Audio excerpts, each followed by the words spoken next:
Canter ಮತ್ತು bike ನಡುವೆ ಡಿಕ್ಕಿ ಸಂಭವಿಸಿ ಇಬ್ಬರು ದುರ್ಮರಣಕ್ಕೀಡಾದ ಘಟನೆ ಚಿಕ್ಕಬಳ್ಳಾಪುರ ತಾಲೂಕಿನ ಚಿಕ್ಕಪೈಲಗುರ್ಕಿ ಗ್ರಾಮದ ಬಳಿ ನಡೆದಿದೆ.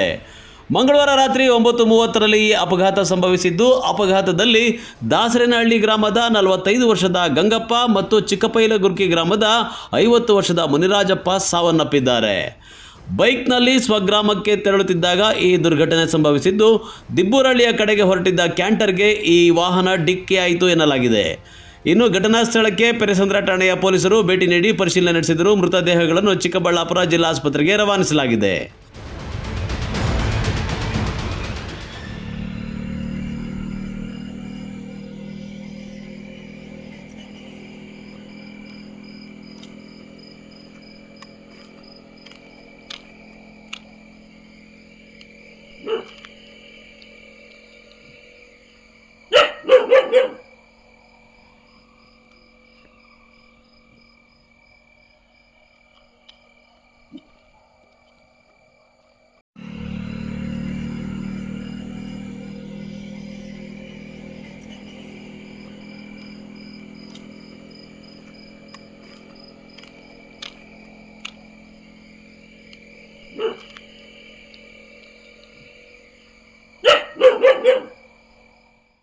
ಸಾಮ್ಸೇನಹಳ್ಳಿ Manjunath, MMTV news bureau, Chikkaballapur.